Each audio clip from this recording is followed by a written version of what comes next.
What's up, everybody, and welcome back to the LCS and the LCS waiting room, our final day of play in this studio before we head to Houston for the spring finals weekend. I'm gonna miss this chair. Are you, though? Yes, I am. All right, well, I'll ask them if we can bring that with. Exactly. Set up in Houston. Maybe there might Are we be bringing time. the plushies too? I hope this big Timbers comes with me. I really do. I'll see if they can pack that up and ship it out after the show today Just for steal you. it. Okay? Hey, it might be carry-on. Yeah, I was gonna say, just I dare you to put it try in and your get that luggage. onto the plate as carry-on. I want to watch that TSA experience. That would be fun. No, I promise this will fit. I can make it work. Exactly. That person in the airplane who's trying There's to make a always that suitcase that's person. way too big. Sir, are you Yeah. hiding anything in the Timbers? No, Exactly. don't open it up! We digress. All right. Okay.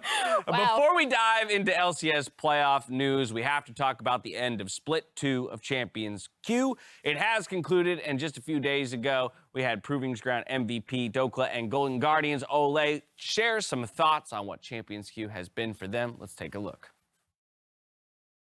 My Champions Q experience was really fun. I was streaming the majority of my games, and this is the most fun I've had playing League. Low ping, very competitive games, always in comms, having fun with all my teammates. So I had a great time in Champions Q. It feels like better solo queue with the voice comm, and that usually the game go with the kind of similar as a Scream. People follow the meta, people pick at the for the team composition. So yeah, actually it really helps a lot. I had a couple of favorite moments, but I think the highlight for me of Champions Q was the 1v2 outplay on Summit. And yeah, I mean, he's just the best top player, and being able to outplay him 1v2 is definitely the best feeling. Is that when I got to know new people, kind of be friend with new people, understand their personality. Sometimes you just like know those people, and then the personality just mesh up. Sometimes it's bad, sometimes it's good, but it's kind of fun to play with that. How I'm gonna spend my money? Maybe I get a Rolex. Maybe I go to Rodeo, see what happens. But maybe I go to an EDC concert or something. I'm still figuring that out, but I'll have some fun with it. I might gonna use it for my vacation. It's like when I get the off season, I maybe go travel or just eat some delicious food or buy something for my parents. A lot of good options there for how they're going to spend the money. No. You go and you take it to Fidelity or some other investments. And you invest it? You open up a Roth IRA. 100% of it? Qualify. Actually, most of these guys probably are. Yeah, most of them probably are beyond Roth IRAs. Yeah, all right. Well, just regular. Especially if they're winning Champions Get Q on some the mutual regular, funds. you know Get what some I'm talking mutual about? Yeah, funds. exactly. Invest in I some like the index Rolex. funds, some mutual funds. I like the Rolex. Rolex call. Yeah. Just a trip to Rodeo. Actually, for really, the food. I want to go to dinner with Ole. That's all I want. There we go. I like that idea. Champions Q, getting to hear from those two guys was phenomenal. I think for me, the things that jumped out to me about Champions Q are twofold. Number one of the things that Dokla spoke about, the ability for them to be able to stream it, but therefore for us as viewers to get a little bit more of a competitive, like streaming viewing experience, right? Where sometimes when I watch a pro player play solo queue, I'm less invested, but there does seem to be that just extra degree of competitiveness and seriousness to it that I enjoy watching. Exactly, because you're seeing your favorite streamers, be it like Doublelift as an example, or the top players in our league, like Summit, when you're watching him stream to like 2K people, right? Not only are you getting to see his personality, but you're getting to see him going up against the rising stars that you ordinarily wouldn't be watching in either academy or amateur. And so like being able to see players like that, Dokla we haven't seen in the LCS for quite some time, but he's been having an amazing year. Yep. Gets himself right up that position. And so like, congratulations to him, Sven, Breezy, Pride Stalker, Cowrie, like all of those players had a great time. So it's nice to be able to see it, and I can't wait for the next split coming in summer. Damn right. Another good split of Champions Q. We'll be sure to check back in with it as Split 3 kicks up in some amount of time. But from here, we must return to the LCS playoffs. First, touching base with what happened yesterday, a full 5-game series. Just a small collage of some of the reactions throughout the community and the 100 Thieves players themselves. That series kind of had it all. Like, it almost looked like it was going to be, a dominant 3-0 sweep. And so then to follow and track that reverse sweep as it happened, to end in the fashion that it did in the 5th and final game. Yes. The storylines between these two teams in terms of the fact that it was 100 Thieves last time around in summer that got knocked down into the lower bracket, ran the lower bracket, and then took the title. This time around, they're going to send TL to the lower bracket and see if they can do the same thing. My favorite stories are always the fans out there that watch the first 2 games, the severity of it is like, okay, it's over, I'm done, especially if you're European and it's getting too late, I'm gonna go to sleep. Come up, wake up in the morning, is like, what happened, right? Yeah. Because it was just a switch that was flipped. That's a good question. What happened, right? And we could sit here and tell you what happened, but we could also let the players themselves, Closer and Abadaga, explain it for us. Check it out. I mean, to be honest, game 1 and 2, I don't know what we were doing, to be honest. Like, we just didn't play like human. To be honest, like when we went back, I just said, like, guys, we are not even playing the game. If we play, like, let's just play the game. So I think we started playing the game and we won 3-0. After game 2, I was going to the bathroom. I was like, oh, man, but I really don't want to lose. And I know I, like, kind of played like the first 2 games. So I was like, I gotta make up for it and I don't want to leave the boys behind. So I gave it my best and tried to let them carry me. And then I played pretty well as well myself, which I'm proud of. Like, to be honest, game 1 and 2, I played Viego and I was like, guys, like, we are not playing the game and I'm not even getting to fight. So I'm like, just take me off this champion. And then I picked Jarvan and then we won the game and then they banned Jarvan. But we started playing the game good. So I'm like, give me Viego. And we did pretty well. I mean, I can't imagine a more satisfying scenario than this. Like, inting your off the first 2 games and then coming back with a 3-0 like that to, like, stomp the team that thought they are the best in the league. The situation started and I thought it didn't look that good because I was far out of range. But then I was like, wait, they're 5 at Drake. They went there with Corki. Shen already ulted and can't, like, base anymore and match me. So I was like, what the are they doing? We have 1 more series. So Let's be humble. We will make them humble in the end.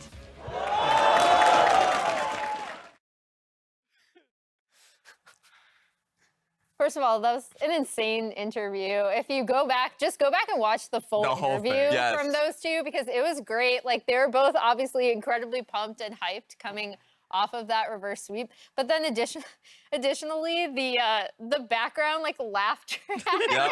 Dude, the fans ate it up. Yeah, it basically has like a 90s laugh track to that based on that interview. It was so great. Yeah, I definitely want them to be the narrators of just an audiobook. Their own autobiography. It's going to be a very vulgar book. A lot of expletives. That's the Make sure you got your payoff. headphones in. Oh, it was too great. But also, I love that final line, right? Let's be humble, but we'll make them humble in the end. Sets us up for a possible championship bout between 100 Thieves and Team Liquid. But let's not get ahead of ourselves because Team Liquid has been knocked to the lower bracket, and it'll be either Cloud9 or Evil Geniuses who takes the series today to move on and challenge TL in the lower bracket finals for a shot at the finals. As we transition towards Cloud9, EG, Mark, let's talk about their overarching stories because for both of these teams, they've been interesting splits, in particular, Cloud9. For Cloud9, this has been a very up and down year. It started out, they brought in a ton of Korean players. They brought in Summit, Winsome, and Berserker, and they all couldn't come over at the beginning with all the problems with the visa, so they started lock-in tournament without having their entire roster. The only thing that was really there was Fudge and Blaber with the role swap that just happened. And then they brought in LS. That was what was really hype. And then after just 2 short weeks, he was out of there. And then it was just this, Korean lineup that eventually found their footing and went on an insane 8-game win streak. People thought they were the best team in the LCS for the majority of the regular season. But then they started to accrue losses that kind of culminated in that brutal 3-0 against 100 Thieves. And now they're just trying to make that lower bracket run. Yeah, by all accounts, a scary team, but faltering at moments. We turn our attention over to EG. Raz, take it away. Yeah, for Evil Geniuses, they're the ones that made the big swap towards the younger North American talent in jojopyun and Danny. They added in the MVP of Inspired from the LEC. They had, of course, still some hungry veteran players in Impact and, of course, in their bottom lane of Vulcan. The problem is they had high expectations, but we're having real difficulty during the regular season. You saw it in front of you. The fact that they were just winless versus the top 3 teams in this league, and they're the ones trying to buck that record. They did a little bit of that when they went up against Team Liquid in that last series, and they took it to Game 5, and so there's a lot of hype, a lot of hope from their fans. Yeah, and I think the thing that always stands out to me about EG, we heard it from Olive yesterday, is that players value this team so highly, like a lot more highly than we do because we see a lot more of the stage inconsistency. But apparently, like in scrims, whenever teams face EG, they're just really, really good. And I think we finally saw a more consistent like flash of that last week. Like I loved a lot of the creative stuff they did, especially the JoJo swap to top with the Lucian. Exactly. A really creative team, especially in a best of 5 that will just be expanded upon, much like you're saying, when you know the team you're going up against, and so you can make human swaps like that to kind of cover over the draft issues. Speaking of draft, let's see if we see Renekton from either of these teams. But yeah, like this is a team that was able to do it. And it's so difficult being able to balance both development and success. They're a team that's trying to find that. We've seen this from TSM. This split didn't work. We see it from Fnatic, I would say a year back when they had Bwipo jungle. And they had, of course, Adam in the top lane. It worked to a certain degree. But it looks like it's something that's actually starting to work. They're on a roll a little bit. I want to see it's really dependent on today's series on how successful, or at least they would rate their split. Yeah, I'm honestly intrigued by both of these teams because neither of them have been the picture of consistency throughout the split. And to add to that kind of lack of consistency, at least in the Cloud9 camp, Emily, is, you know, late in the split, we had that swap in the bot lane where Isles comes in. And basically, my question becomes, what's the assessment of him as he slotted in and how this team has performed in the postseason? Yeah, right there you see 2020 OPL Split 1, Rookie of the Split. Most people valued, actually, so when that thing came through about the, you know, kind of disillusion of the OPL and the residency changes, people valued Isles so highly, even more highly than Ayla, who we've already seen perform super well. Him and Ryze were considered the best bot lane in Osh at that time. He won the Rookie of the Split. He did also, this is just a fun fact, he played with Fudge on Mammoth for 8 whole days during a substitution that they made. So they're basically brothers. Best friends. Yeah, exactly. Yeah. You know, they have the instant synergy. Ride or die. I just wanted to throw that out there. The main thing I want to talk about, though, with Isles is the fact that he plays a lot more mage supports, which means that, you know, last week we saw them focus a lot more on the 2v2, and I thought that was a really cool look from them because we already know Berserker has the team fight mechanics. I think that is one of the key matchups coming in here is the bot lane matchup, specifically Danny versus Berserker, because they both come in as very young players. They are Zoomers in the truest sense. You know, they were playing in Academy just last year. They have not had a ton of time. You can go back and look at that just a year ago. There's EG Prodigies. That's not their Academy team, excuse me. That's actually their amateur team that Danny just catapulted off of. He was playing as Shiro for a long period of time. And he was an absolute beast that everyone knew was going to be an LCS star at some point. And now they are becoming that for their team. Yeah, and so like it's really interesting to see that kind of comparison between him and Berserker, who started in from the Academy squad from T1. And hearing from a lot of the T1 players, specifically Gumayushi, or even just like the people in that camp, talking highly about the confidence that he has, how successful he was, kind of how concerned how Gumayushi was about his position, and how happy he was that he found a spot in North America, right? And so the trajectory of these players are very similar. So it's really interesting to see them clashing today.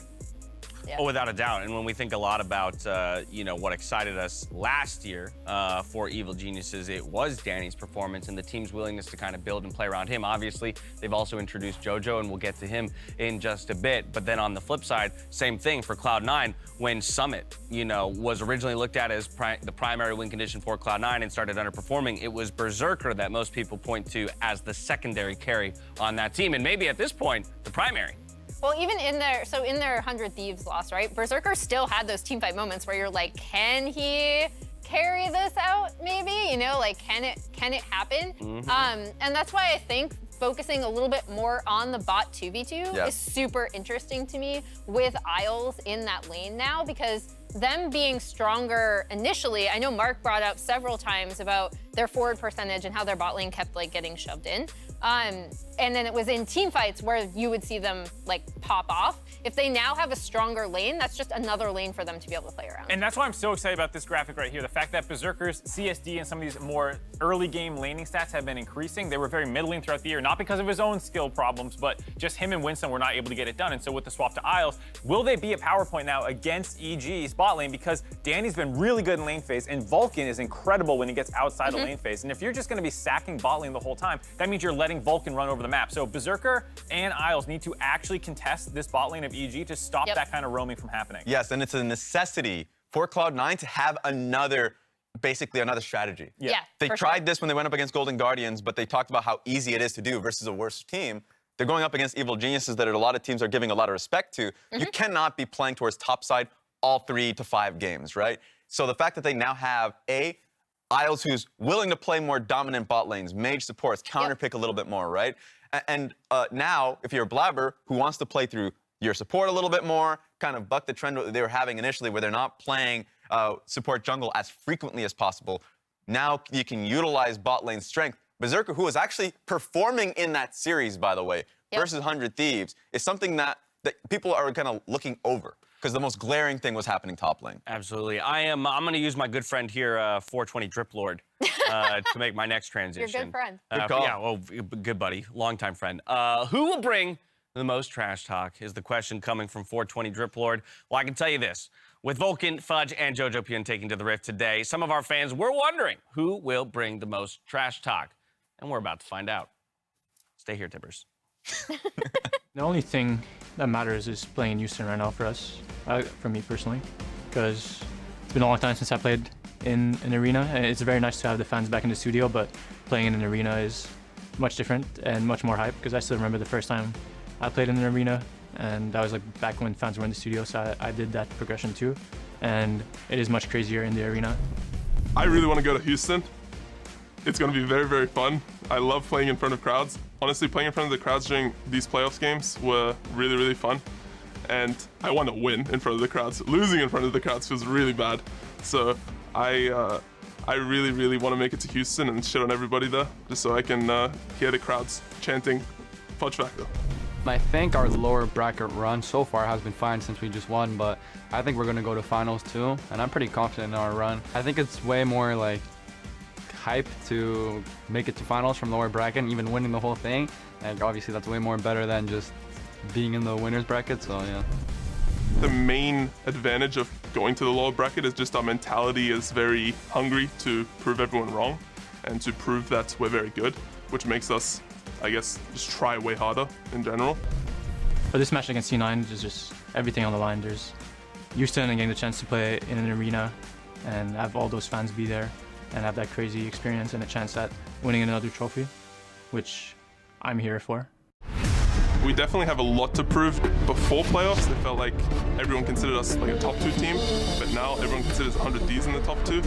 So we want to, you know, shit on all the other top teams and make ourselves the best team. I mean, I think C9 played bad, especially against 100 Thieves. I don't really think the Golden Guardians game counts. Like, I think we'll be fine. Got him! We got charms, and the charms hit their mark.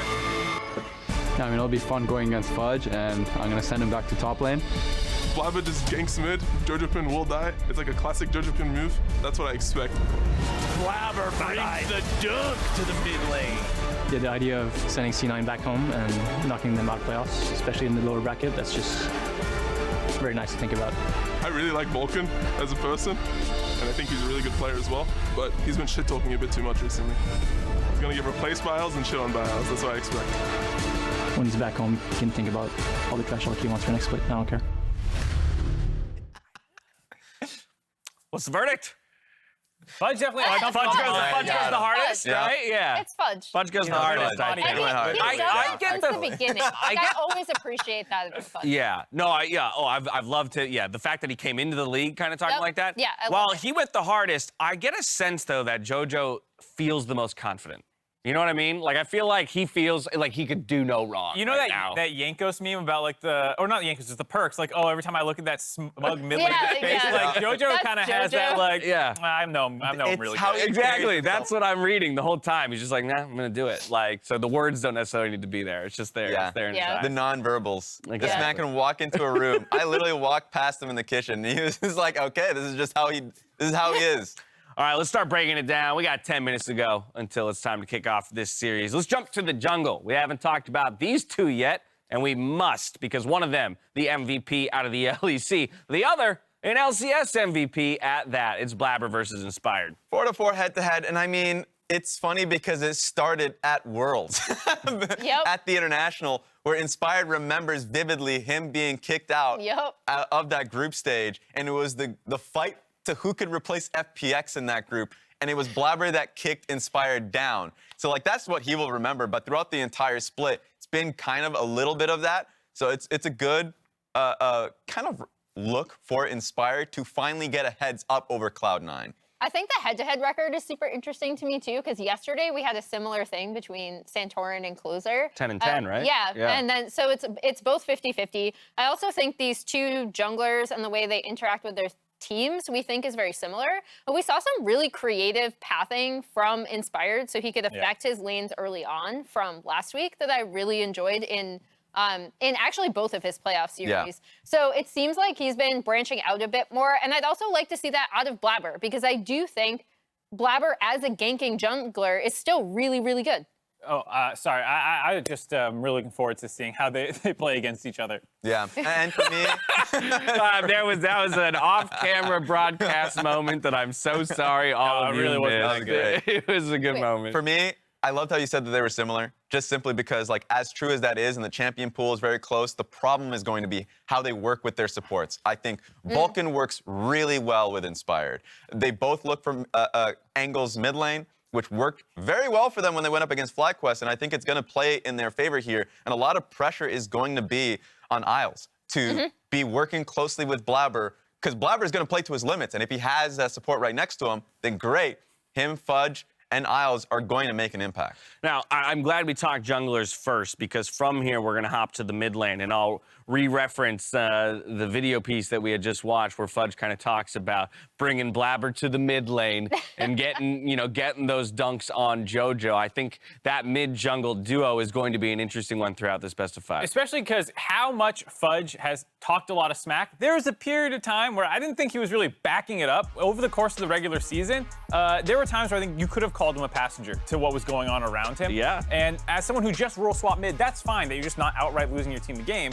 And he always had really low number of deaths and all these things. And what we needed heading into playoffs was to see him step up. And that didn't happen in that 3-0 against 100 Thieves. But then he bounced back so hard against Golden Guardians. Absolutely slaughtered them, just blew up a Blaze Olive left and right. He started taking more skill matchup-oriented things like the LeBlanc and popping off. And this is exactly what Cloud9 need now, is some other threats beyond Summit, so that you have, one, a backup plan if that initial plan That is a nuts KDA. It is insane. When Fudge plays well, he does not make mistakes. 100%. He was outperforming Olive in that series. And I think the meta is really working in his favor right now, because you're right, his LeBlanc has gotten much better. Doesn't need it. He can just stick to the Victor, Orianna, like even Ryze is not becoming too strong of a pick. Like, it's still an option, but if he's able to play Victor into it, and if it's available in the draft, like, all of these things have been things he's been playing throughout the entire split. And if he's willing to bring out the Zillion, he is well in his rights to do so with the psychotic players he has on his team. So I think the meta's working for him perfectly, and this series is looking good for him. So I'm curious now how this compares to a player like JoJo, because while, yes, maybe we can acknowledge that Fudge has become a bit more of a threat and less of a passenger over time, Emily, it feels like JoJo only ever wants to be a threat. Yeah, he plays the lane incredibly volatilely. His laning is actually some of the best of all mid laners in the league. When you're talking about him versus Fudge, it was like Fudge had to learn the lane, right? He had to learn the laning matchups, but he's an incredibly smart player of League of Legends. Where JoJo knows the laning matchups, has faith in his hands, and it's the set plays with EG that they've been trying to like integrate him into. That's where Inspired and Vulcan are so important, is setting up the map so that JoJo, especially they've been trying him like stuff on the Ryze. I'd actually love to see them go back to the TF, which was a massive pick in yesterday's series. Again, with set plays so that once he gets his lane in a good state, he can roam to sides. I think that worked really well for them in the past, so I'm curious to see if that pick resurfaces. Yeah, and his champion pool is pretty massive because it allows them to, like, when he had that Lucian game as an example, and he ended up picking it towards the GP and he went top lane, like, it's strong enough for it to cover a lot of the weaknesses that they had, like I mentioned. And you hear from the mid laners in this league, and they give him a lot of respect in the laning phase. And Tukui has been the most recent example of it in not only just the last series, but in the tiebreaker of the regular season in the final week. So he has just been stomping players mid, and now that's going to be the concern for Fudge. Raz, you're like giving me layups today. You talk champion pool. Yeah. We got to talk champion pool, but about a different lane entirely. We're going to the top lane here. Elephant in the room. The elephant in the room, right? When Cloud9 crashed, they crashed hard, and Emily, so many people immediately targeted the top lane in the champion pool. So this is a graphic that I called for because I thought it was pretty funny. In their last series, these are the 3 champions they played. Ornn is a pick that we saw rising heavily. I also wanted to bring up Summit's Gangplank, because previously he had only played it like really early on in his career in LCK and in Kespa Cup, was 0-4 on it until he brought it out in the more recent C9 series. And I liked that he was still like a massive threat, obviously, but not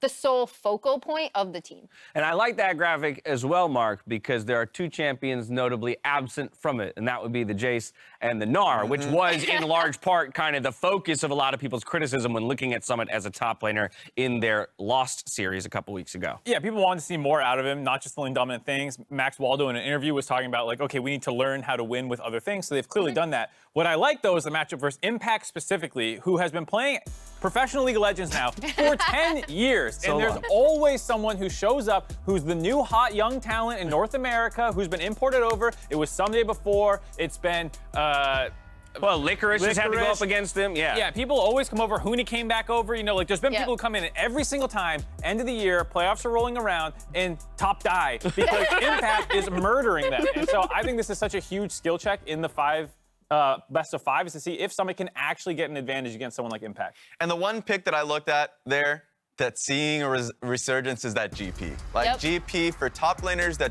don't need a lot of pressure has such an good early game.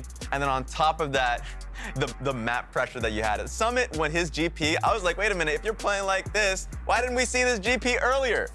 They were just so proficient on the pick, especially with how Ornn has had a resurgence too. It's just a good pick into a lot of these like weak side, tankier matchups. So we might see this in this series. I expect that to be the case.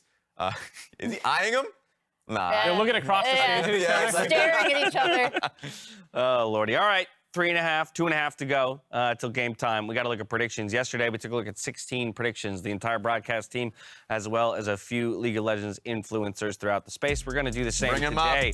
Yesterday, it was definitely favoritism towards the higher seed in Team Liquid, but most of us were proven wrong. You, however, Mark, had nailed it. Yeah. So I'm going to look at you today. If you want to know what's right, just look at the second row, last column. Boom. You'll get the right answer. What the hell, Mark and Emily have EG 3-2? 3-2 Raz and I, 3-1 gang. There we go, there we go. All right, let's talk about why it is we all sit on opposite sides of the fence here. Who wants to go first? I want to hear from... I think the strategic diversity that EG has shown throughout playoffs and throughout the year is something that I'm confident in a best of 5 to have different looks, different angles, different ways to attack this, where the bounce back out of Cloud9 was nice, but as other people have said, it was against Golden Guardians. That wasn't enough to convince me to change what I had seen out of EG against TL, for example. Yeah, I mean, so going into this week, I had a little bit more confidence in the way that EG have evolved as a team with a lot of these set plays. I still don't think their neutral objective setups were perfect, but in the week before, we saw like one of the best ones. So it's like, okay, can they find that consistency? And like Mark, I still don't have a good gauge of, like, I know C9 can be really, really good, but the Golden Guardian series wasn't enough for me to confidently say C9. All right. I think it's going to be super close, though. Okay. Points well taken. Raz, tell me why they're wrong. All right. I mean, you're talking about just what you were able to see from Evil Geniuses recently. Cloud9, the entire split. I think so many people are becoming extremely hyperbolic on how the failures of Cloud9 went across the board, they just have strong talent. And I think that they're a consistent team through that. When they went up against 100 Thieves, of course, that's an aberration. And my biggest thing was that I just thought 100 Thieves, when we saw them in playoffs, looked like the best team in playoffs, and we were right about that. And so for me, Cloud9, they showcased, I think the biggest thing on the Golden Guardian series wasn't the fact that they stomped them. It was the fact that they were understanding of their weaknesses, and they were willing to play other strategies. And I think that's going to come in clutch. You know who I want to talk to is Flowers, who has more confidence in C9 than anyone. I was going to call it him and Bobchin as the two people who are the confident. 3-0 calls. The 3-0 calls. Like, hey, you guys think you know what's going down. Good for you. For real. I like I'm a coward. The one thing I like that you called up, Raz, right before we go to stage is the hyperbolic reaction, I feel like, to that first series loss for Cloud9 in the postseason. They're doomed! Because of what they've shown us since then, and part of that related to the top lane and the champion pool. Final point, real quick. Last point is I don't think they're going to be able to do to Summit what 100 Thieves did to Summit, and he's learned from that series. Oh, well, Impact, you better hope Impact didn't hear that, because then he will go out there to prove you wrong today. That's enough out of us. We are set for an awesome 5-game series. We'll see if the teams can deliver as we head out to the arena for Evil Geniuses versus Cloud9.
Hello and welcome, everyone. It is our final day of LCS, Kobe, before everyone is in LA to Houston. Exactly. I'm so excited for Houston. I know these teams are too. I was talking to them as they were arriving at the beginning of the day, and each team was talking as if they were already going to Houston. Both of these teams have full confidence that they will be there. That they will be on those flights. So I'm excited, for this matchup. Our last bit of playoffs before we are off. Yep, last local best of 5, I suppose. Unfortunately, Kobe, bad news. Only one of these teams can make the final spot on the road show. This is the best of 5 that determines which of our final teams is going to be at finals weekend in Houston. Less than a week from now, actually. So exciting. Yeah, really big. A lot of these players too. I liked how in the analyst desk they had segments from each individual talking about what it means to them to play in front of a big stadium. And of course, especially the younger guys on both teams have not had that opportunity yet. Oh, our biggest stadium ever at that. We are, with a little bit of a delay here, getting into the lobby for the teams, but we will update you as we move along. Yep, don't worry, trying to get everyone in ASAP, but want to make sure all the teams are set up. Want to make sure all the players are there. A little awkward to start the first game for a very important series, and someone happens to be MIA, but these two teams have shown up pretty nicely to get to this point, Kobe. Obviously, both been knocked down to the lower bracket. But that makes them more hungry. Yeah, I don't know. It was interesting to listen to predictions because, I mean, you and I are both on the Cloud9 side, but I think a lot of wildly different There's some young Cloud9 fans. That doesn't seem very balanced. Get that man on a PC. Let's see him become a player. You just gotta believe. The next Blaber right there. It looks like a Cloud9 jungler to me. That's some NA talent in the audience. Let's go. All right, I believe we have fixed the issue. We are running a champion select here, baby. Game number 1, lower bracket, EG versus Cloud9. And there's been a lot of speculation over champion select and how this is going to evolve throughout the series, specifically for Cloud9 with Summit.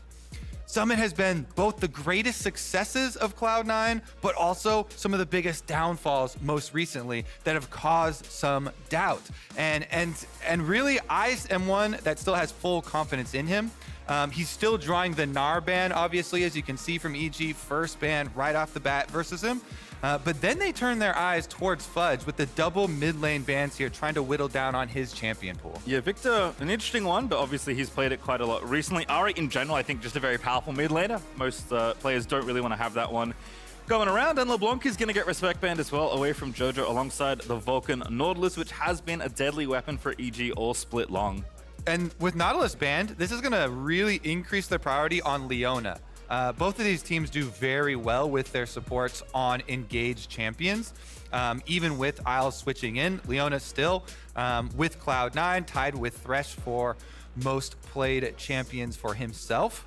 And of course, Vulcan, always the engager there for Evil Geniuses. Zeri will be the first pick. And Zeri actually does have a lot of good range match counterparts for support role. So, maybe we do get to see Renata. It's one of the really, really popular ones to go along with this champion. But Cloud9 can then force pick up jungle here first for Blaber. Lottely's in for Blaber. Is going to continue that trend here, as looks like Caitlyn is locked in as well. I love seeing the confidence for early Lee Sin picks too in a series. And especially coming from Blaber, where he's going to have so many opportunities, so many different options in this game. The analyst stats highlighted both top side matchup as well as bottom lane matchup being incredibly important here. And if you do lock in the Caitlyn, then you're going to look for possibly the Isles Lux that we saw previously from him to pair with the Caitlyn, unless there's going to be some real big curveballs here. Okay, they will continue on with it. We get the Lux Caitlyn, the binding trap combinations will be there, the hard pushing on bottom lane, and yet you kind of have to think, Pastry, about the EG first three picks here. They are very clearly going for split map. Yep. Split map is kind of hard if you lose your towers early to hard pushing of Caitlyn Lux. But drafting a Ryze and a Nocturne very clearly sets you up for mid-game 1-3-1 and Nocturne trying to, roam between the lanes, shadow the split pushers and pick people off. Hey, look at that side! No wonder you predicted Cloud9. Let's go! There's Leona, though, as you mentioned, a champion very popular between both these supports. With Lux already locked in, they're going to take that away from Vulcan. FLICKR also banned away here from Fudge, respecting his depth as a new mid laner.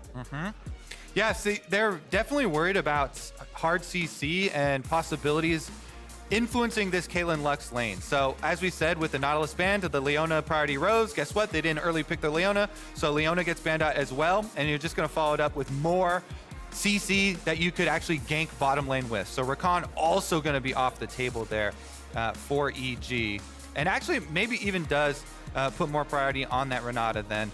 Let's see though, Fudge continues to lose options for mid lane champions. Cloud9 could technically flex the Lux into mid lane if they really wanted to, but I've got to think that that isn't going into Isles' hands. It has been played once in mid in the LCS. It was by Fudge. Wasn't the best Fudge game, but it was earlier on in the year. So there's Aatrox going to get banned away from Summit. So the Aatrox ban does make me think of tank top possibilities as well. The classic shout out.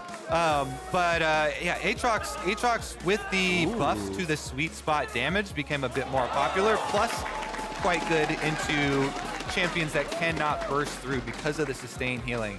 Speaking of burst here as well, baby, we get the Akali! Big fan of this one. I mean, can be flexed as well. Both Fudge and Summit, I'm sure, can play it. Impact's actually played it already this year, specifically against Summit. Here's Gwen. Impact looked great in that particular 1v1, but obviously we're expecting Summit to be getting counterpick here on the Cloud9 side, given that they're red. So we'll see what Impact wants to blind here. There's a Yuumi, though, for Vulcan.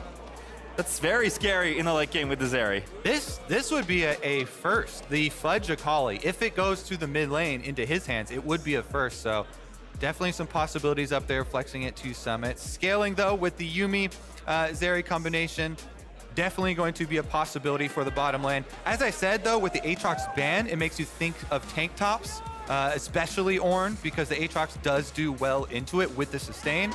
And so that is going to be the pick here. They throw it down in game one, Pastry. Everybody found so much success versus Cloud9 versus Summit when they picked tanks versus him. Especially 100 Thieves showed this weakness, and now in game 1, EG are throwing it down saying, all right, what have you practiced, Cloud9? What have you improved on? Have you been able to find a solution to blind pick tanks? Well, I was gonna say Gangplank, but Jayce has crept on through. So Jayce is one of Summit's most famous and in Champions Queue, most feared champions. Right along with the Gnar, in Champions Queue, most of these games versus Summit, people would also ban Jayce. People did not want to play against Summit Jayce. It does mean that if he does not get high priority on top side of the map and does not push in and get some turret plates, Impact is going to scale. Ornn is going to farm up. Ornn is going to build armor because he's facing a top jungle that are both AD.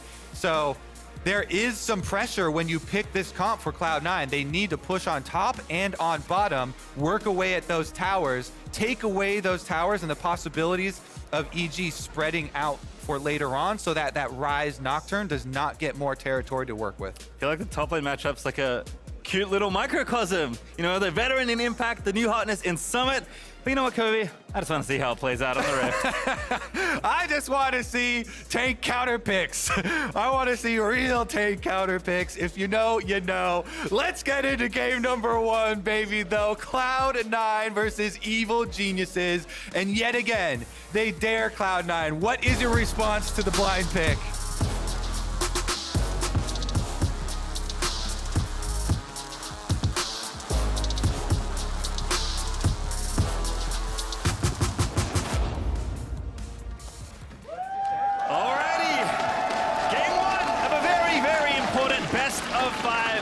One team is staying home. One team is heading on a plane to Houston, Kobe. Will it be EG or will it be Cloud9? I'm so excited. As we said, in the lower bracket, these are where the teams are the hungriest. This is where the teams know there will be no more second chances handed out, Pastrytime. Elimination match, lower bracket, last chance, Cloud9 versus EG. Last chance to get tickets for Houston.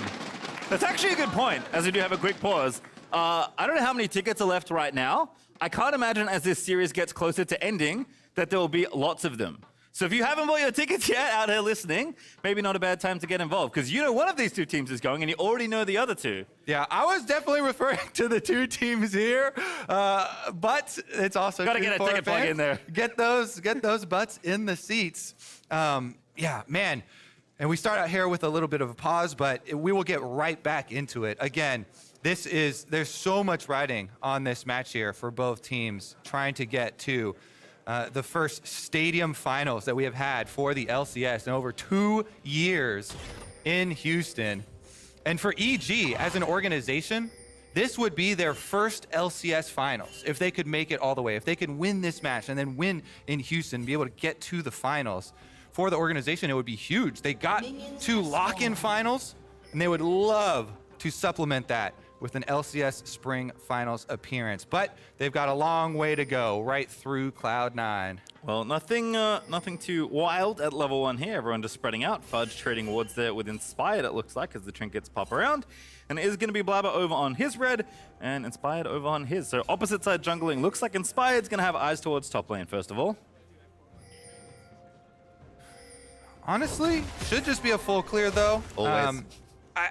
You make me pause for a second because literally watching Champions Queue games for Summit, he has been ganked on every single gank timer in the game. Level 2, 1 camp. Level 2, 2 camps. Level 3. Premium at 1. Everybody knows to go gank Summit. And especially when teams pick tanks into him here. All you need on Ornn is a level 2 to be able to set it up. This lane definitely does have sustain, but early problems will be there for the Zeri Yuumi. Does get hit with a lot of poke. Isles and Berserker both very accurate so far with their skill shots, landing poke from both sides and the shots here from Berserker. But as you mentioned, junglers always have this tendency to be pulled towards Summit lanes because he plays so aggressively and because he's on the Jayce that has more pressure on him. To be able to try and open up some sort of a gold advantage for himself. And Nocturne is doing a full clear towards the top side of the map. Meanwhile, Blaber did just red raptors into transitioning through his blue quadrant now. This is also something that he has done, is start to focus a lot more on the smaller camps, leaving his blue for later for bit delayed timing on his second respawn. And here it is. As we mentioned, everyone has that tendency to go to Summit early, avoid the full clear. Hey, Kobe, look how many blue side camps up for Inspired. It's the entire left side of the jungle here. Yeah, I mean, he's just looking for the setup here from Ornn. All you need is the Q, look for your charge. Someone got flash, Inspired's here now, is going to spot him, pops up the gate, tries to get away, there's the fear, they're going to tether, latches back, but no one wants to dive the tower, Summit escapes. Really, really good here from Summit, doesn't have to burn anything, and yet wastes a lot of Inspired's time. A whole bunch of his time waiting up there, so Summit not blowing his flash here, not needing to at all. All he had to do, get away from the Q little mountain there from Ornn so he doesn't get knocked up, and able to use the speed to get out alone. You know, this phase rush here for Jayce allows Summit the extra safety to be able to hold on to summoner spells. Sometimes just that little choice there to go with the phase rush instead can completely change the early routing, and that is beneficial for Blaber. Blaber has gotten his first recall off because of this. Did get a deep ward on Raptors, as you can see too, for the second respawn of Nocturne's camps. And so Blaber back on the map with a double longsword advantage. Yep, gonna feel pretty good there. Inspired though does keep clearing. Oh, with a very nice flash binding straight to the face, and Yuumi just can't lie. It's Zeri that goes down. First blood to Cloud9. Flash binding trap. It's a combo as old as time with Caitlyn. Lux, you know it is coming, and yet it is inevitable. Isles subbed into the Cloud9 LCS starting roster, and Isles making his presence felt yet again. Flash forward right in their faces on this Lux. Critical play from him to be able to get this early money. Blaber also covering for Fudge here. Fudge been pushed in early on, which makes sense. Jojo's very aggressive, and it's Ryze into Akali, but Blaber's going to find Inspired now, looks to try and steal some of the camp away. Gets the small ones, I believe, but Inspired did smite the big raptor, if I'm seeing that correctly. Yeah, asserting dominance here in the jungle roll with the blast cone as well. Now that blast cone does two things here for Blaber. It alerts him to Inspire's position, knowing that Inspired will transition down to those raptors, and giving him full safety to start up the dragon, because he knows enemy's position as well as knowing there is no Scryer's Bloom for them to pop on him on the dragon. So Blaber off that invade will be able to get this first objective for Cloud9. As long as it's not stolen by the Zeri, he gets it in Cloud9. First blood and first dragon. Yep, very nice conversion off the bottom lane play there. Fudge TPing back to mid here. Does have Ignite and TP, but of course just used the teleport to go to mid. Same for Jojo here, who dings 6. But Fudge just chilling. Akali doesn't need to get ahead in the lane. Fudge will be much more relevant in the mid-game skirmishes. Yeah, Akali, as we like to refer to her as a bit of a tadpole champion, still not able to jump with the ultimate yet. Now that she's level 6, evolving here, and does have the level 6 all-in threat. The alternator is good for burst and gives you the health, which Akali actually does make use of in this lane, because Jojo constant harassment there, so can make use of the extra safety of it. And we shall see with the level 6, even with the Merc Treads rush from Jojo, the possibilities are there. Blaber is on Lee Sin, so. Very nice flash there, but Jojo's here as well. Inspire gonna lock him up. The root's good from Jojo's Summit. Looking to be second blood, can't get the trade. Jojo finds the kill. And that's what you want out of the earlier Ryze lanes. The push and roam from mid. If Inspired plus Impact weren't able to get the flash, they get it this time around, and Jojo completes the duty. First kill for Evil Geniuses, roam from Ryze successful. Fudge trying to answer in the push back on bottom side of the map, and see if this dive works out for them. Not spotted. Fudge just gonna go for it here. Danny, obviously the target, his Yuumi's attached. Danny gonna have to flash away. The E's gonna miss.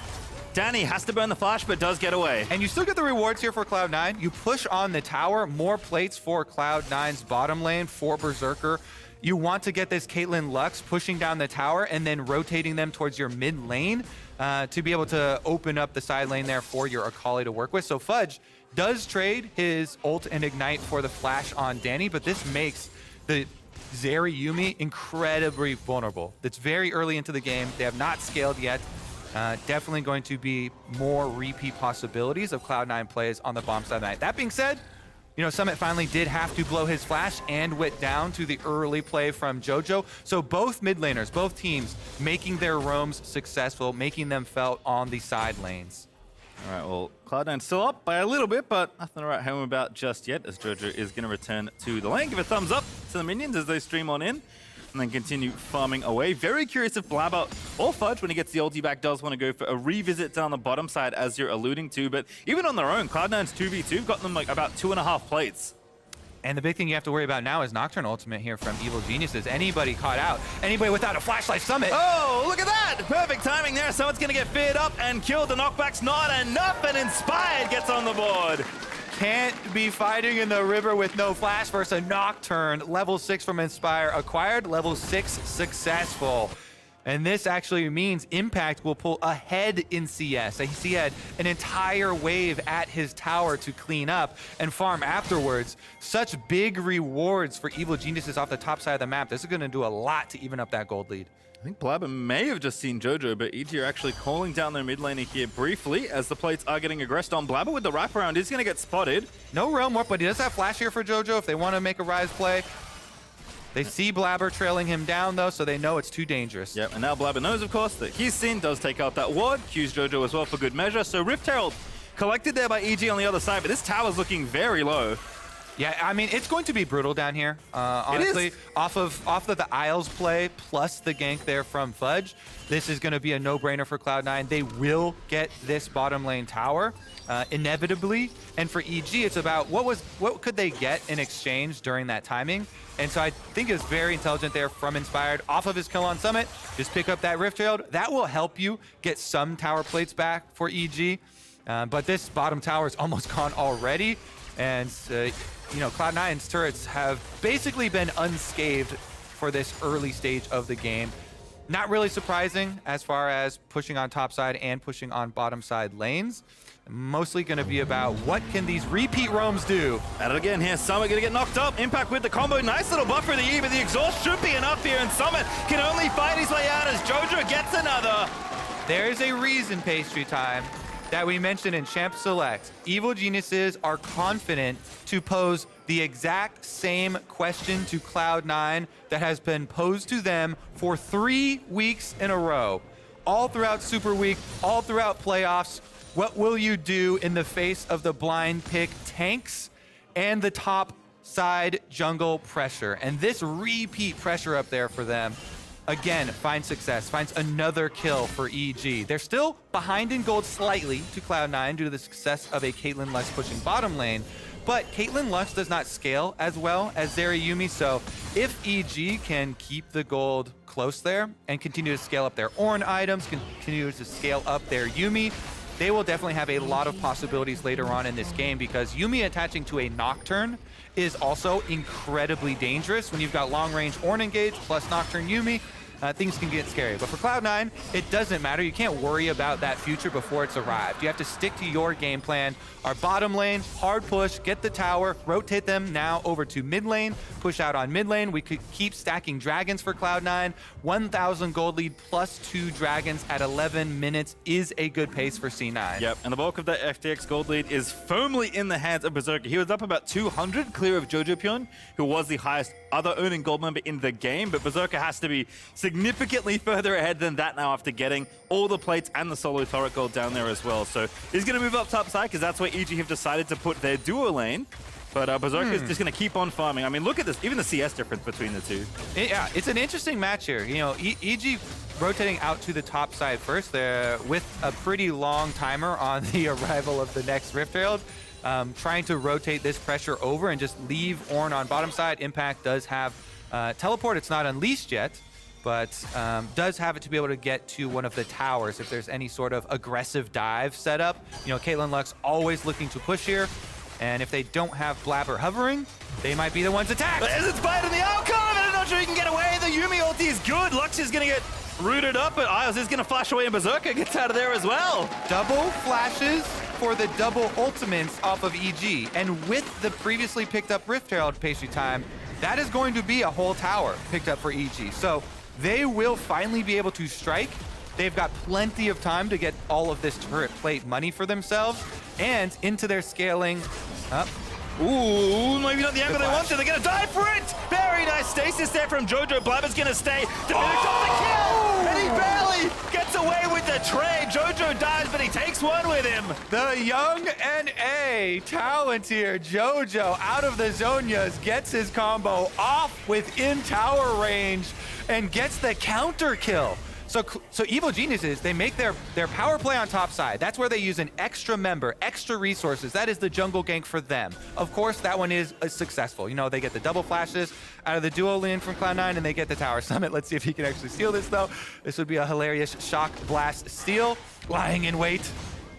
A little, he's sussed out with the Q here, chased off away from the red, and they will be able to pick it up.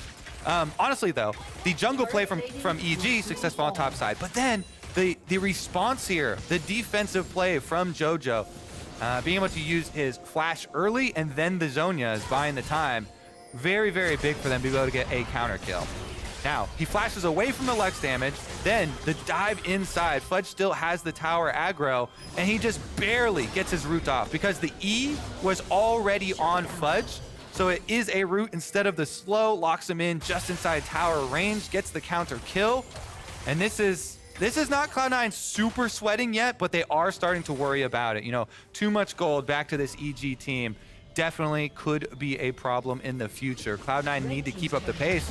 And with this tower going down, a lot of that pace and a lot of that pressure for C9, now their hopes kind of turn towards this dragon stacking, and they really need to keep it going in order to get that early soul, in order to be able to finish this game before the EG problem really rears its head. Yeah, it feels like this game very much on a timer, given the way EG wants to approach their draft. Obviously, have plenty of scaling. Danny's just parked here in mid lane up against Berserker and Isles, who haven't found the room just yet to really get things pushing, but still Berserker individually is very strong, although EG have done an excellent job, as you've said, just trading gold and making sure they keep pace. Like, all you really need to do is stay afloat. This is probably better than expected, honestly. It is just maybe the dragon stacking, as you're mentioning, but if the game holds like this, EG are going to be very happy come 30 minutes. I think, yeah, the next dragon fight, 1 minute away, is going to tell a lot. Cloud9 will definitely want early priority to set up there. Whenever you have Caitlyn Lux, this is something casters will tell you every single time you see this duo.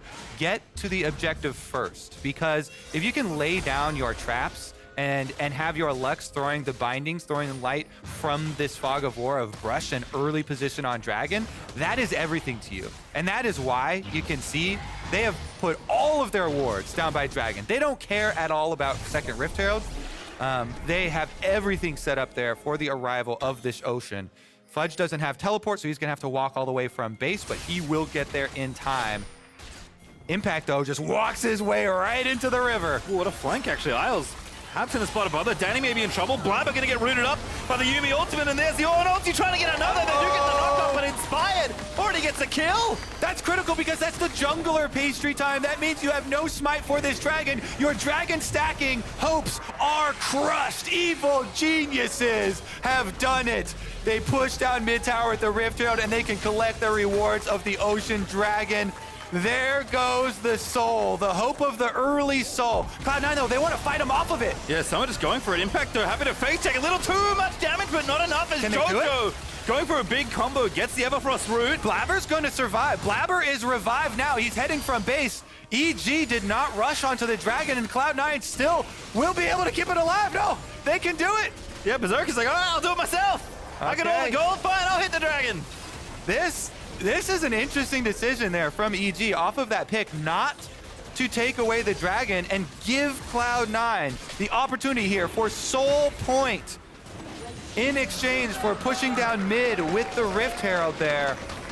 Honestly, I think for Cloud9, they're pretty happy with the aftermath. Yes, the pick on Blaber is devastating to them, but the fact that they were able to just give up mid turret instead and keep their hopes of the early Dragon Soul alive is going to keep their hopes of this game alive. Yeah, I mean, you know, some emotional damage, I think, from Blaber going down before the objective, but strategically, Cloud9 have to feel pretty good.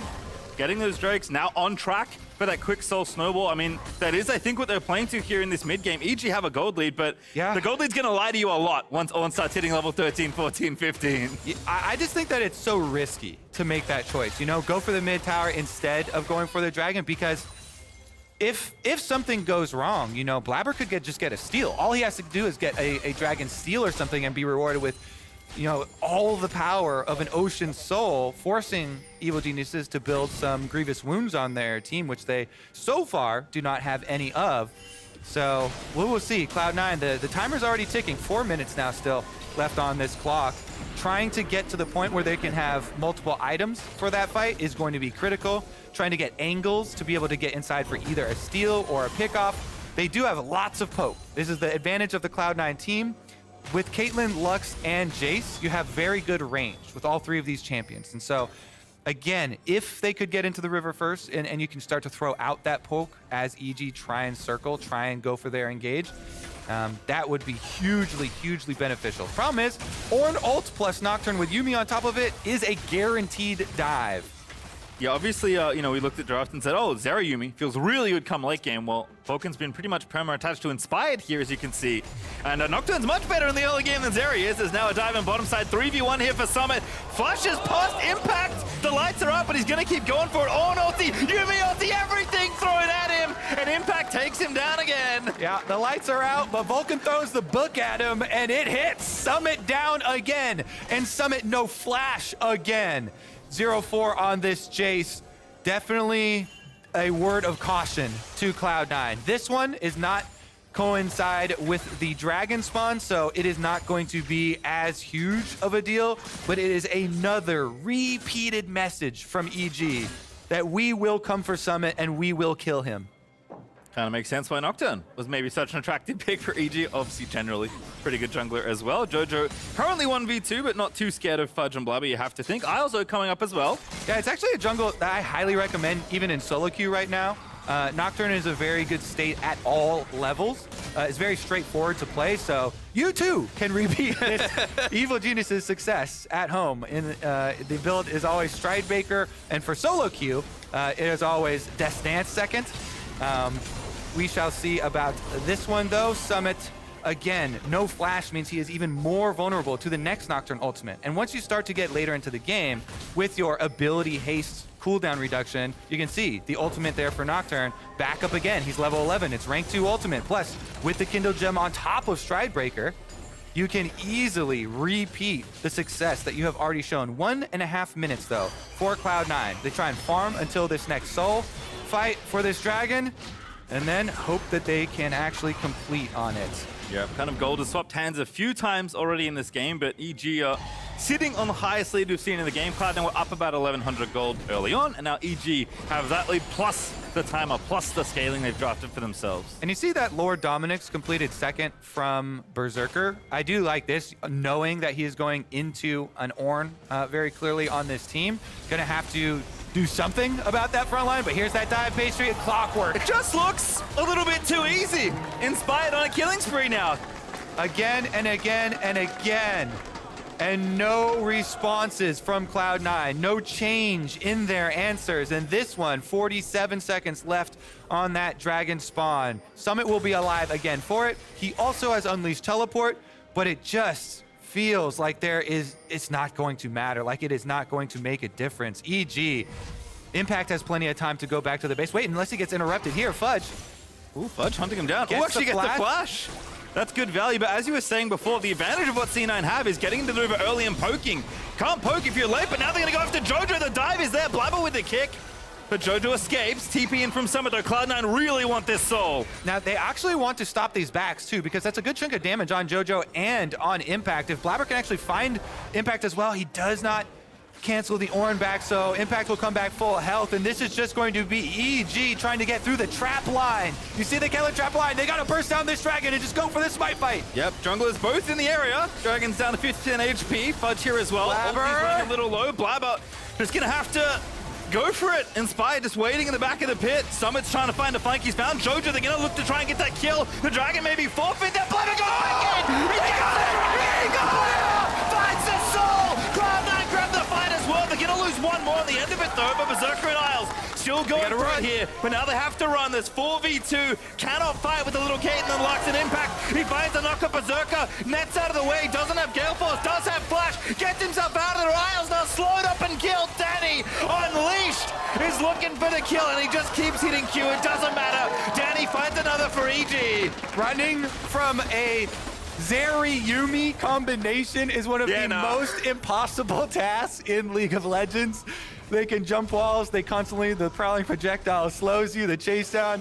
My goodness, though, Cloud9, they clench tight on this one. Blaber, in the end, finds the smite, and they get the soul. They lose several members in payment for it, but they were able to get the soul. They get the rewards off of that early investment. We'll see if it's enough to actually give them the win comp for this game, though.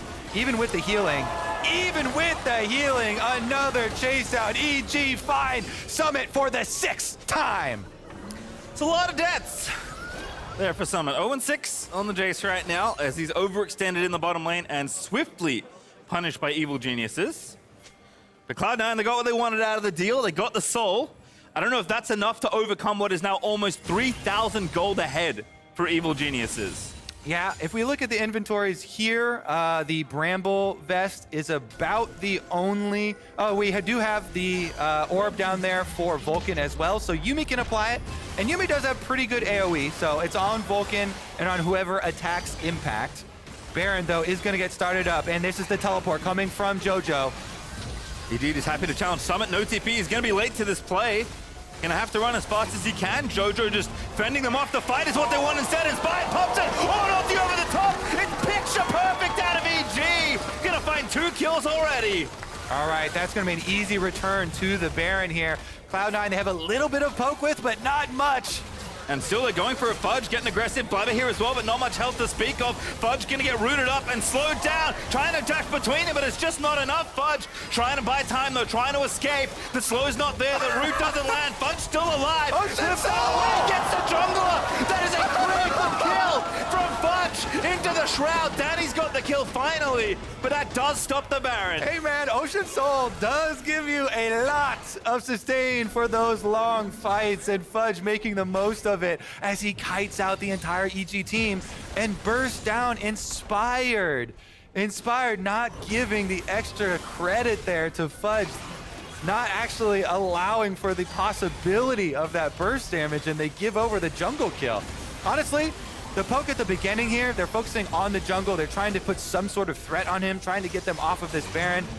Then the Ornn engage, though. As we said, Ornn plus Nocturne Yuumi is guaranteed engage. You cannot stop that. It is long range knockup plus the dive of an assassin plus your Yuumi ultimate. That will work every single time.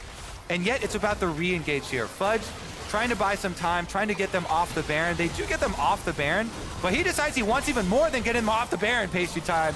And you just track how much healing. He's got potions chugging plus the Ocean Soul.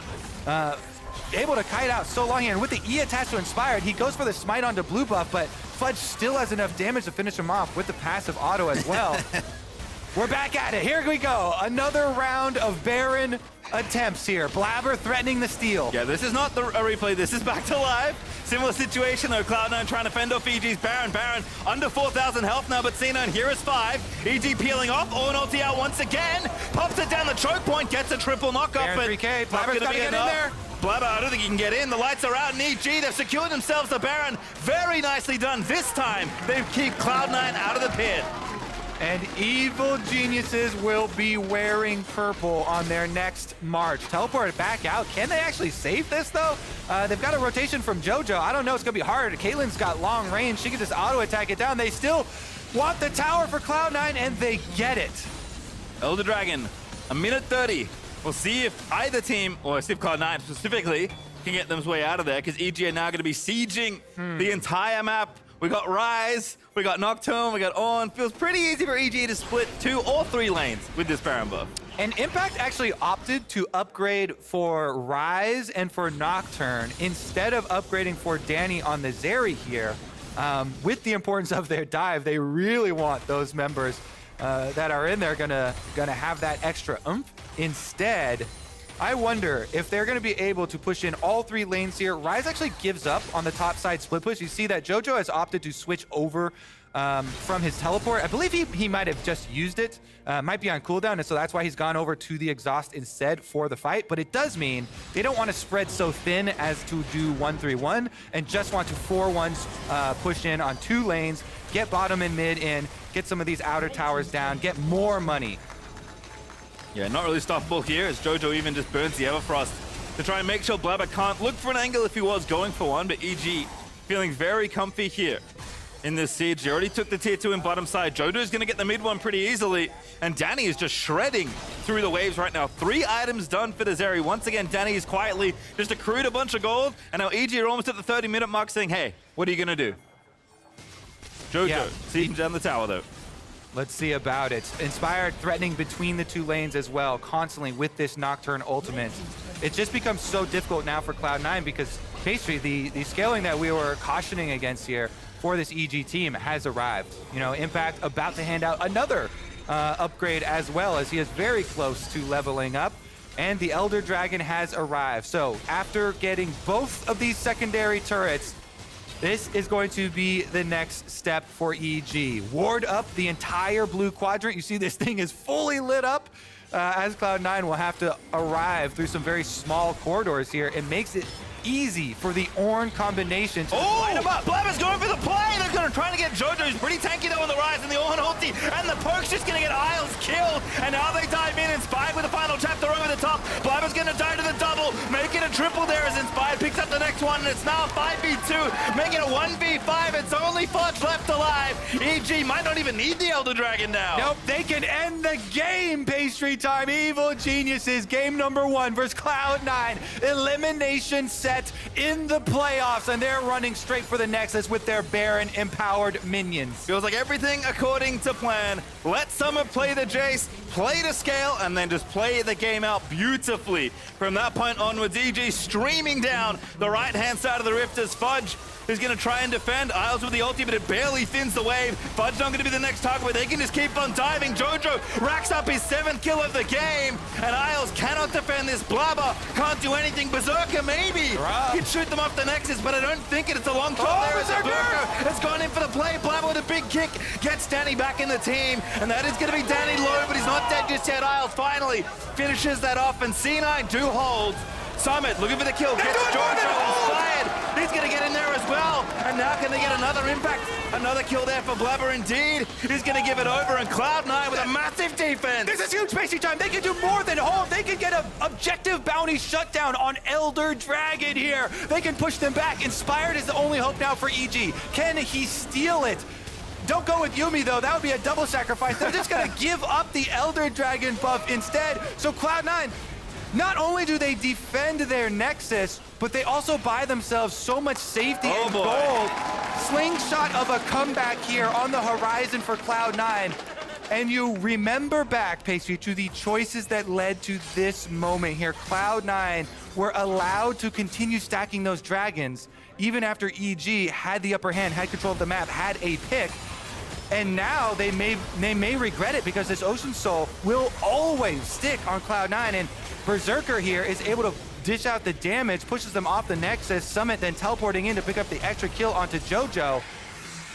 And it is Cloud9 chasing down enough kills on EG in the attempt to end that they get an objective bounty shutdown on Elder Dragon, which, by the way that the objective bounties work, the gold off neutral objectives is set at a base of 500 and then increased depending on how far behind you are. And Cloud9 were very significantly behind. Yeah. So there's a huge increase, even more than 500 gold on the bounty shutdown there, plus the Elder Dragon gold itself, plus the buff itself, which gives you the time to know that you can for sure win these team fights. The execution, the extra damage from this buff makes it so incredibly difficult that a 4.7 thousand gold lead at 31 minutes into the game is not enough to make you want to take that fight, to make you want to take those chances. So another minute and 10 seconds here left for Cloud9 to retake control. They have to be a little bit careful about picks though.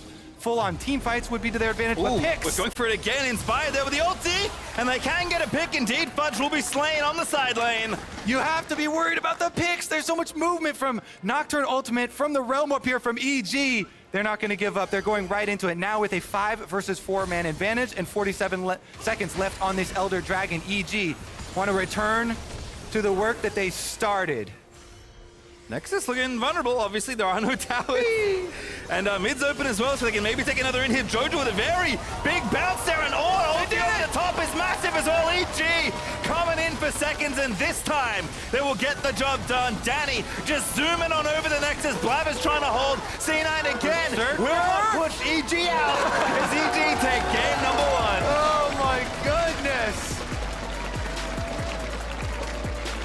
Evil geniuses. It got exciting there towards the end of it with the defense from Cloud9, but they find the pick again. Evil geniuses making very good use of this team comp, all aspects of it. The early pick of the Ryze Nocturne to early show that they are going to threaten side lanes. They're going to threaten these picks. They made good on those. In the side lanes, not only picking off Summit, but in the end picking off Fudge there in the 3v1 of the side lane. But as well, the question that everybody has held in their minds concerning the Cloud9 games. What do you do in the face of the blind pick tanks and the jungle pressure sent towards Summit? In game number 1, that question's still unanswered as EG pick up the win. And that's why I love opening this series from EG. With blue side, blind picking it for impact and returning to this strategy has been successful. It forces Cloud9 to innovate here and to change their response if they want a different response in the series, because number 1 here for EG looked quite dominant. Certainly did, and with that, Evil Geniuses are now one step closer to next weekend's finals in Houston. But if you're in Texas and you can't join us at NRG, don't you worry. Buffalo Wild Wings and Green Park are holding a spring finals watch party in Dallas on April 24th. They'll have League fans, they'll have Wings, they'll have League of Legends. It's going to be a great time, but that's it from us here. Let's head on over to the State Farm Analyst Desk. They're going to have to ban Ornn or take it. What's up, everyone? Thank you very much, guys. Game 1 going the way of Evil Geniuses. We're going to dive straight into it, starting with the draft, because we did all this amazing setup around Cloud9 and the work they had done since they fell down 3-0 in their first series, all revolving around the top lane. Oh, my goodness. Strategies. When Summit gets targeted, the Jayces and the Nars, he gets completely abused, but don't worry, their second playoff series, they completely reworked it. He's got tons more in the arsenal. Emily showed us the graphic. Game number 1 today against Evil Geniuses. What do we take? We take Jayce. Do you think Ornn is a good champion? I have a feeling he might be. I feel like we need to see him play a couple more matchups against ranged AD's top before I'm really sold that we about should two more find matches, something maybe. else to do about him. Yeah, maybe. 2. The struggle was not even, it was 5-pick Jayce where he saw Ornn Nocturne. I can live through that. Go 6, I'm fine. Especially as like, Yuumi. Ryze as well. Yeah, you're right about the Yuumi, but like the Ryze where you're just like, I'm not in danger.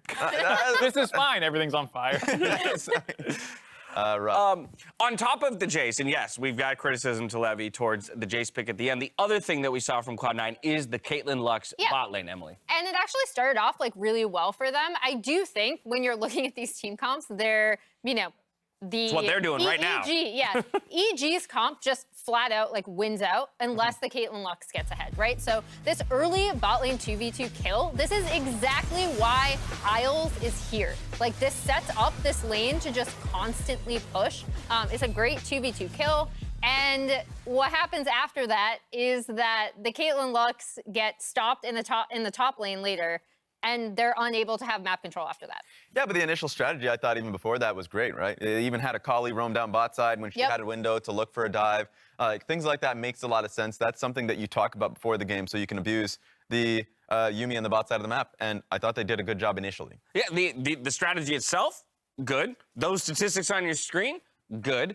But when you've got the Caitlyn Lux doing that kind of work on the bottom side of the map, Mark, it calls into question once again that Jayce pick that is going 5 deaths in a row in side lanes to the Nocturne and the Ornn. Yeah, I mean, Jayce is a champion that kind of wants to be left alone, not just from, your jungler, but the enemy jungler. So you just get one-on-one time to chunk people out in lane phase, you push up the turret, but, so early on, someone is getting attacked, he's losing his flash, and then once you lose your flash, you are doomed to attacks. And you can try and get up there maybe in like 2v2 skirmish, but the range of engage available for the Nocturne and for the Ornn once they get their 6s, it's really hard for Lee Sin to already be in the right place at the right time. And even at that point, do you win them if they hit all their abilities correctly? It becomes very dicey, and this was just such an obvious place to attack from these drafts, and it was how they kind of stemmed the bleeding from that bot lane play. Yeah, and it was just really good from Inspired. If you take a look at these last 3 replays where even though he was clearing a ward, it was mostly because he was concerned the wave is pushing out. So on those windows, like, you are in danger, you are going to die,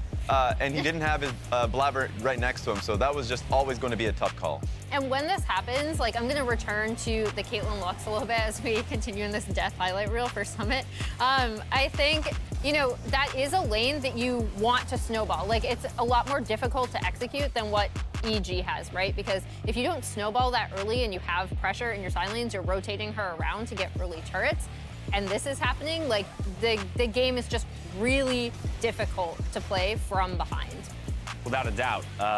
Yes, Cloud9 was able to pick up dragons and even eke out that dragon's soul with a nice steal from Blaber. But for all of that work they did in the early game to secure those dragons, because it was going so poorly on the top side, Mark, the team fight potential and the front line that Ornn was able to provide to a Zeri and a Ryze made EG an absolute force to be reckoned with here. Yeah, I mean, you didn't quite see the setup for this Baron play, but the fact of the matter is getting Ocean Soul does literally nothing against a hard dive comp. Either the dive kills you and it's great, or you disengage the dive and you're gonna then be able to turn and get the damage back on. There's like long chase down sequences where it's like, yeah, sure, Fudge healed up a little bit. He gets one. Yeah, this is not the important part of the play. The point is the two backline people instantly died because it's a hard engage comp, and Ocean Soul did literally nothing. Caitlyn Lux does give you a lot of Drake priority, which, you know, C9 stacked them up, but the rest of the draft, it's so frail. There's no peel. There's no way to survive dive. It's like all damage draft and Elise Sin. It's like you're gonna die if you don't slam this game, and they did not get nearly enough ahead. So does your opinion change if that Jayce just becomes another champion? Like, are we good with everything that Cloud9 brought to the table except for that fifth, pick addition of the Jayce to the composition? I mean, so I like, I guess as the person on the desk who tends to like pushing 2v2 bot lanes, I still think that Caitlyn Lux is really difficult to execute, and you want to go for something a little bit simpler, because once again, we're looking at a draft where if you do not get ahead, if you're not able to snowball, if you're not able to rotate her around and chew through those early turrets, the game just becomes almost impossible to play. Like, they got Ocean Soul, like Mark said. Who cares? It didn't matter. Yeah, and the pick that I'm looking for, if you're at 5 pick and you see that entire draft, Sion. Like, I do think that the risk does become you start losing out in damage because you have an Akali in your draft, and I think that's probably where they were a little bit afraid. So first of all, I'm not even that big of a fan of Akali most of the time. So I think in this situation, what I would like to see from Cloud9, if they find themselves on red side, we're going to be able to find that soon enough, is A, get the Sion tank match up there. If you do see an Ornn, because it's constant, boom. There Love we go. it. Yeah, so this is telling, because Cloud9 had side selection coming into the series. They elected red side. They're going to stick to this side now in game number 2. Mark? You know what Kobe would answer that question with? What? Alawi. You pick the Alawi, they're going to dive you, you drop your ult, you start slamming ankles. Summit Alawi. Yeah, you leave him on an shouldn't island. have said it. We're about to hand it back to them. He's going to be so excited if he's listening to this. Yeah. I'm telling you, Alawi weak side with your Caitlyn Lux lane, it actually strategically is not the worst thing, but it is the worst thing. We've talked a lot about Cloud9, and I think rightfully so, Emily, but I actually want to talk about how Evil Geniuses continues on the pace that they are on. So they're on blue side. We're expecting switches or swap-ups from Cloud9. What should EG be planning for? I mean, I think EG played well in this game. I liked how they got, Jojo would push out in his lanes. Obviously, he had control over that wave. That was another thing that allowed them to affect side lanes. However, I would work on their neutral objective setups because, Don't give up the Ocean Soul if you don't have to. And not great. And for EG, I'd run it back on the draft. Yeah. I don't know how you feel. Okay. Ornn. There we go. Get that Ornn in. I have a feeling Ornn is going to be a top priority in this series. Evil Geniuses have landed the first blow in this elimination series. We'll see if Cloud9 can answer back in just a bit. Game 2, right after this. I've watched a lot of playoffs. Trying to find the flank. He's found Jojo. They're going to look to try and get that kill. The Dragon may be forfeit. That Blaber goes back in. He got it. He got it. Finds the soul. Oh, Blaber's going for the play. They're going to try to get Jojo. He's pretty tanky though on the Ryze and the Ornn ulti. And the Perk's just going to get Isles killed. And now they dive in. Inspired with the final chapter over the top. Blaber's going to die to the double. Make it a triple there as Inspired picks up the next one. And it's now a 5v2. Make it a 1v5. It's only Fudge left alive. EG coming in for seconds. And this time they will get the job done. Danny just zooming on over the Nexus. Blaber's trying to hold. C9 again. Will not push EG out as EG take game number 1.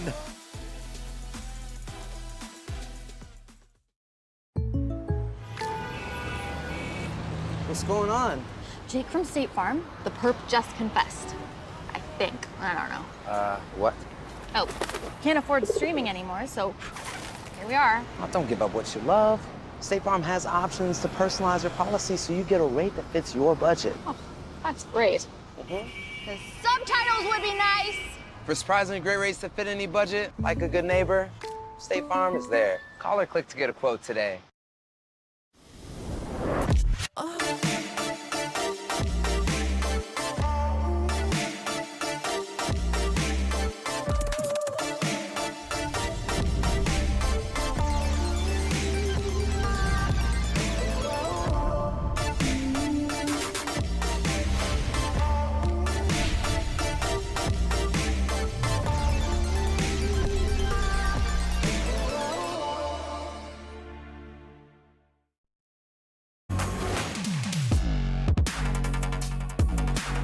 This is the sort of pride that gets you in those big moments, allows you to take down giants.